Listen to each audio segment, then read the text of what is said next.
கோவையில் 300 கோடி ரூபாய் மதிப்பீட்டில் பிரம்மாண்டமாக அமைக்கப்பட்டு வரும் பெரியார் அறிவுலக கட்டுமான பணிகளை முதலமைச்சர் மு.க.ஸ்டாலின் ஆய்வு செய்து வருகிறார். இதுபற்றி விவரங்களை தருவதற்காக செய்தியாளர் மோகன் இணைகிறார். மோகன், விவரங்கள். கோவையின் ஒரு மிக முக்கியமான அடையாளமாக மாற இருக்கக்கூடிய பெரியார் நூலகம், அதாவது பெரியார் அறிவுலகம் என்ற பெயரில் கட்டப்பட்டிருக்கக்கூடிய இந்த பெரியார் நூலகத்தினுடைய கட்டுமான பணிகளை நேரடியாக ஆய்வு செய்து வருகிறார் தமிழ்நாட்டின் முதலமைச்சர் மு.க.ஸ்டாலின் அவர்கள்.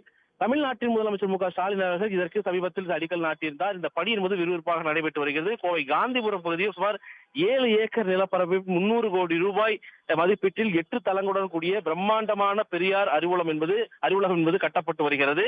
இந்த பெரியார் அறிவுலகத்தை பொறுத்தவரையில் ஏராளமான சிறப்பு அம்சங்கள் அடங்கி இருக்கின்றன. குறிப்பாக டிஜிட்டல் நூலகம், அறிவியல் மையம், மாற்றுத்திறனாளிகளுக்கான வசதிகள் உள்பட ஏராளமானவை இருக்கிறது.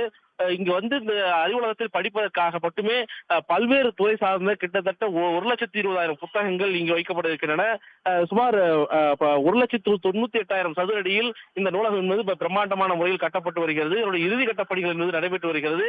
அதனை நேரடியாக தமிழ்நாட்டின் முதலமைச்சர் மு.க.ஸ்டாலின் தற்பொழுது சென்று பார்வையிட்டு ஆய்வு செய்து வருகிறார். இதில் அமைக்கப்பட்டிருக்கக்கூடிய கோளரங்கத்துக்கு சென்று அங்கு இருக்கக்கூடிய அறிவியல் சார்ந்த விடயங்களை 3D கண்ணாடி அணிந்து அவர் பார்த்து ரசித்திருக்கின்றார்.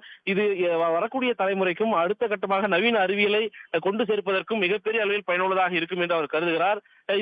இந்த பெரியார் அறிவுலகத்தை பொறுத்தவரையில் ஏராளமான சிறப்பு அம்சங்கள் ஏற்கனவே நான் குறிப்பிட்டது போல அடங்கியிருக்கிறது. குறிப்பாக டிஜிட்டல் உலகத்தில் மின்னணு நூலகம் என்பது மிக முக்கியமாக இருக்கிறது. அது இந்த நூலகத்திலே இருக்கிறது. அதே போன்று அறிவியல் மையம், தொழில்நுட்ப கூடம், கோளரங்கள் என ஏராளமான விடயங்கள் அமைக்கப்பட்டிருக்கிறது.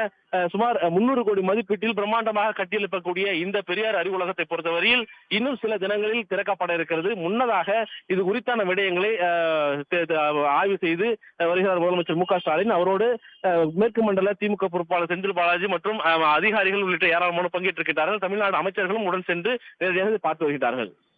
உடனுக்குடன் செய்திகளை தெரிந்து கொள்ள சன் நியூஸ் பெல் ஐகானை கிளிக் பண்ணுங்க.